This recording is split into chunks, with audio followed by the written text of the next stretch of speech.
বিশ্বকাপে ব্রাজিলের প্রথম জয় হাইতির বিপক্ষে। হাইতিকে ব্রাজিল 3-0 হারাইছে। এখন এই 3-0 উইন দেখার পর ব্রাজিলিয়ান ফ্যানরা হ্যাপি। ভাই, ব্রাজিল কামব্যাক দিয়ে ফেলছে, ব্রাজিল তো সেই খেলতেছে।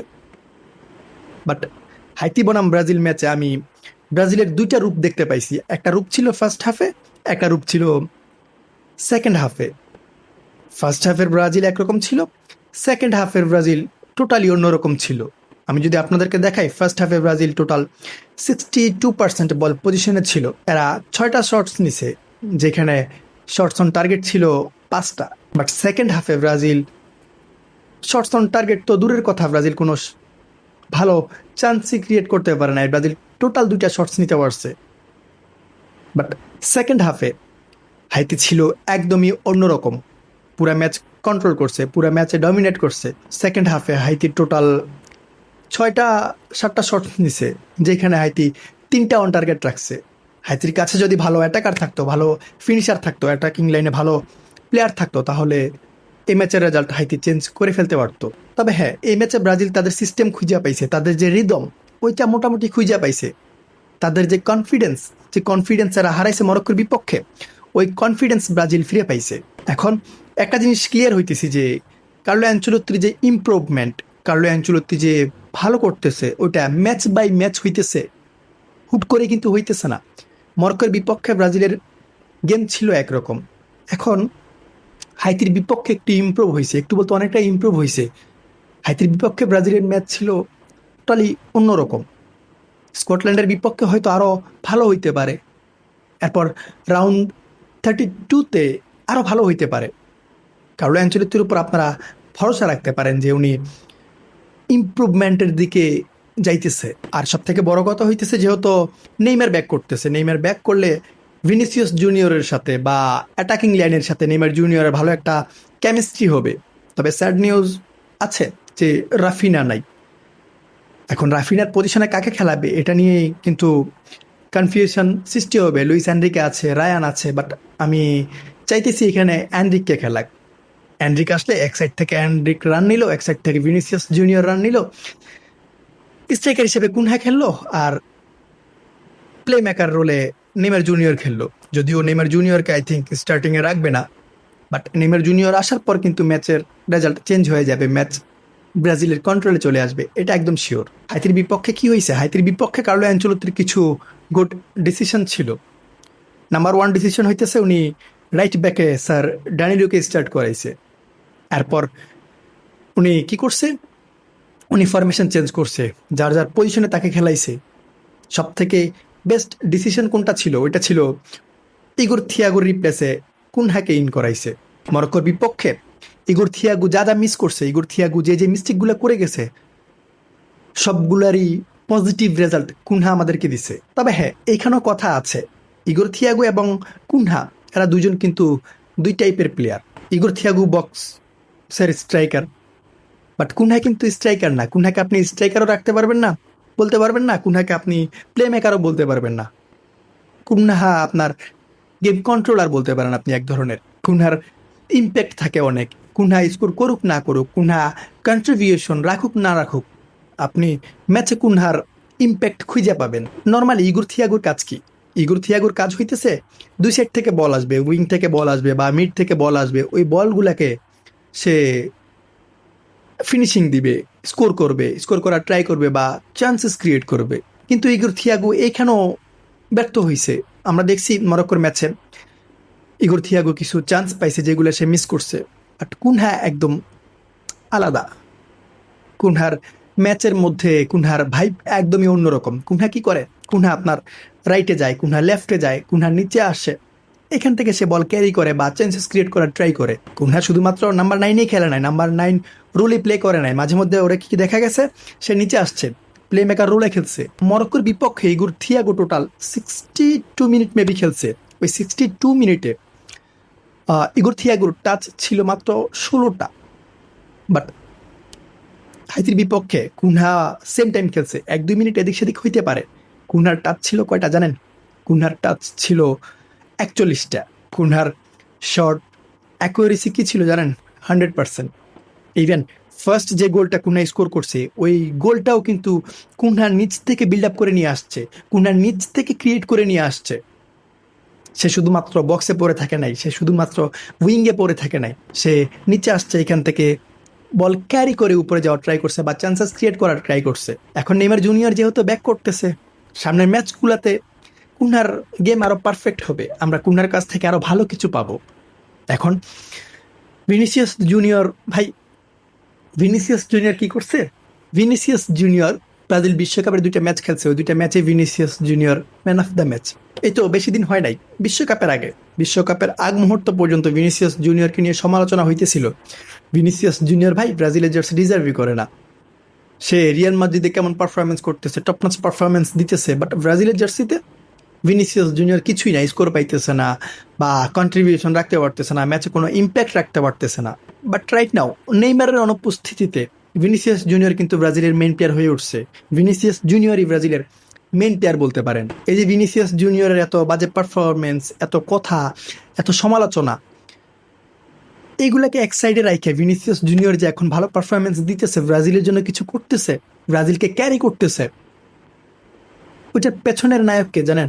ওইটার পেছনের নায়ক কার্লো অ্যানচেলত্তি। আপনাদের মনে আছে কিনা জানি না, ভিনিসিয়াস জুনিয়র যখন রিয়াল মাদ্রিদে জয়েন করছে তখন ভিনিসিয়াস জুনিয়রকে নিয়ে অনেক কথা হয়েছিল।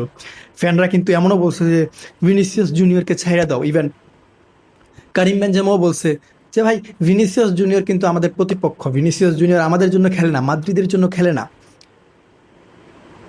ভিনিসিয়াস জুনিয়রের ফিনিশিং ছিল না, ভিনিসিয়াস জুনিয়রের গেমিং সিস্টেম ছিল না। বাট কার্লো অ্যানচেলত্তি কিন্তু ভিনিসিয়াস জুনিয়রকে চেঞ্জ করে ফেলছে, ভিনিসিয়াস জুনিয়রকে বিশ্বের সেরা লেফট উইঙ্গার বানাইছে। ইভেন ভিনিসিয়াস জুনিয়রের অবস্থা এমন হয়ে গেছে, ভিনিসিয়াস জুনিয়র ব্যালন্ডর জিততে ছিল, বাট ব্যালন্ডর কেন জিতে না জানেন? শুধুমাত্র ব্রাজিলের জার্সিতে খারাপ পারফরমেন্সের কারণে। 24 সিজনে কিন্তু ভিনিসিয়াস জুনিয়র ব্যালন্ডর জিততেছে, এটা একদম 100% শিওর ছিল সবাই। বাট কেন জিতে নাই? ওই বছর কোপা ছিল, আর কোপা আমেরিকায় ভিনিসিয়াস জুনিয়র কেমন পারফরমেন্স করছে, ব্রাজিল কেমন পারফরমেন্স করছে, ওইটা আমরা দেখছি। এরপর সবকিছু বাদ দিয়া ব্রাজিল কার্লো অ্যানচেলত্তিকে সাইন করছে। কার্লো অ্যানচেলত্তি জয়েন করার পর থেকে ভিনিসিয়াস জুনিয়রকে আমরা ওই রিয়াল মাদ্রিদের ভিনিসিয়াস জুনিয়র দেখতেছি। ব্রাজিলকে সে একাই ক্যারি করতেছে, প্রতি ম্যাচে ভালো পারফরমেন্স দিতেছে, ম্যাচে ইম্প্যাক্ট রাখতেছে। এরপর রাফিনা, দেখেন রাফিনাকে নিয়ে আমি কথা বলতে চাই না, রাফিনা আমাদের বেস্ট প্লেয়ার, রাফিনার প্রয়োজন আছে, যদিও ইনজুরিতে আছে, হয়তো কোয়ার্টার ফাইনাল পর্যন্ত সে ব্যাক করতে পারবে না, বাট আমাদের প্রয়োজন ছিল যেহেতু নেইমার জুনিয়র ব্যাক করতেছে। Neymar junior, Raphinha, Vinicius junior, Cunha, ভাই আমাদের অ্যাটাকিং লাইন বেস্ট হইতো। বাট আমাদের জন্য খারাপ খবর যে রাফিনা নাই। এখন রাফিনাকে নিয়ে অনেক কথা হয় যে রাফিনা মিস করে, রাফিনাকে দিয়ে হইতেছে না, ন্যাশনালে রাফিনা কি। দেখেন আমি বলি, আপনারা যারা বার্সেলোনার ম্যাচ ফলো করেন তারা হয়তো দেখেন রাফিনা এমন প্লেয়ার, রাফিনা আপনার হিউজ ইম্প্যাক্ট রাখবে, অ্যাটাক করবে, প্রেস করবে, বাট স্কোর করবে। রাফিনা স্কোর করে কিভাবে? আপনি রাফিনাকে 5টা চান্সেস ক্রিয়েট করে দেন, রাফিনা 1টা বা 2টা স্কোর করবে। রাফিনা কিন্তু ওই 5টা চান্সেস ক্রিয়েট হবে না, বিগ চান্সেস ক্রিয়েট হবে, ওই 5টাই রাফিনা স্কোর করতে পারবে না। ওইটা আমরা বার্সেলোনায় দেখি। সো এত বেশি হোপ রাখেন না, রাফিনা 3টা চান্স পাইলে একটা হয়তো স্কোর হবে। বাট রাফিনা ম্যাচে যে ইম্প্যাক্ট রাখে, রাফিনা ম্যাচে যেভাবে কন্ট্রোল করে, যেভাবে প্রেস করে, ওইটা আমাদের জন্য ভাই অনেক বড় প্লাস পয়েন্ট। এরপর লুকাস পাকুয়েতা, দেখেন পাকুয়েতাকে নাম্বার 10 রোলে খেলাইছে।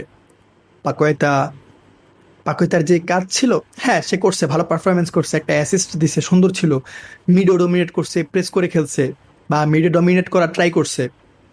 বাট ওই যে নাম্বার 10 রোলের যেই গেমটা, ওইটা আমি পাকুয়েতার কাছ থেকে পাইনি। পাকুয়েতা ভালো করছে, কেন ভালো করছে? কারণ কুনহা নিচে আসতেছিল, কুনহা এসে পাকুয়েতার সাথে কেমিস্ট্রি মেক করা ট্রাই করতেছিল।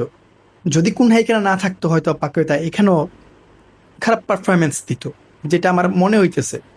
এখন আপনাদের কি মনে হইতেছে ওইটা আমি জানি না, হয়তো পাকুয়েতা ভালো করছে, আমার চোখে পড়ছে যে আমি দেখছি যে কুনহার সাথে কেমিস্ট্রি মেক করার কারণে পাকুয়েতা মোটামুটি ভালো করতেছিল।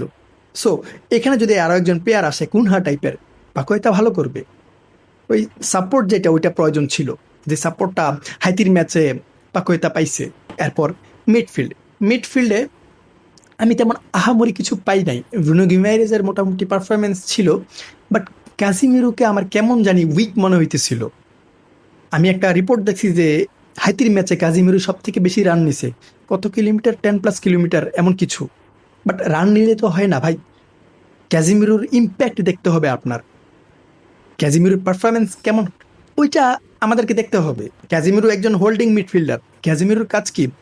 অপোনেন্টকে ব্লক করবে, হোল্ড করবে, বা অপোনেন্টের গেম ডিস্ট্রয় করবে, অ্যাটাক ডিস্ট্রয় করবে। বাট সেকেন্ড হাফে যদি আপনারা দেখেন তাহলে দেখতে পাবেন যে হাইতি যেভাবে প্রেস করতেছিল, হাইতি যেভাবে অ্যাটাক করতেছিল, ওই সুযোগটা কিন্তু আমাদের হোল্ডিং মিডফিল্ডাররাই দিয়ে দিচ্ছে। আমাদের হোল্ডিং মিডফিল্ডাররা যদি ওইখানে প্রপার থাকতো বা সলিড থাকতো তাহলে হাইতি কিন্তু চৈরা বসতে পারতো না। এরপর একজন প্লেয়ারকে নিয়ে আমি কথা বলি, ডাগলাস সান্তোস ভাই। এই প্লেয়ারটা ব্রাজিলে যতবার চান্স পাইছে, ব্রাজিলে যতগুলো ম্যাচ খেলছে সবগুলো ম্যাচে প্রপার ছিল, সলিড ছিল। এইখানে ডাগলাস সান্তোসের যেই রিপ্লেস আপনি পাবেন না। আমি আশা করি যে বিশ্বকাপের লাস্ট মোমেন্ট পর্যন্ত ডাগলাস সান্তোস ব্রাজিলকে ভালোভাবে সার্ভিস দিয়ে যাবে ভাই। আমি এই প্লেয়ারটাকে রেসপেক্ট করি, তেমন হাইট নাই বাট পারফরমেন্স 100-100। এরপর আমি স্পেশাল থ্যাঙ্কস দিতে চাইবো আমাদের স্যার ড্যানিলোকে ভাই। আমি অনেক কথাই বলছি, অন্তত এই ম্যাচের জন্য বলতে অন্তত অ্যালিসনের যে সেভ ছিল, এরপরে যে বাইসাইকেল ক্লিয়ার ছিল, ওইটার কারণে আমি স্যার ড্যানিলোর কাছে ক্ষমা চাইতেছি ভাই। বেস্ট পারফরমেন্স ছিল এই ম্যাচে আমাদের, বলতে পারেন আমাদের রাইট সাইডটাকে ধরে রাখছিল। এখন কথা আসে যে সেকেন্ড হাফে আঞ্চলত্তি কেন অফ হয়েছিল।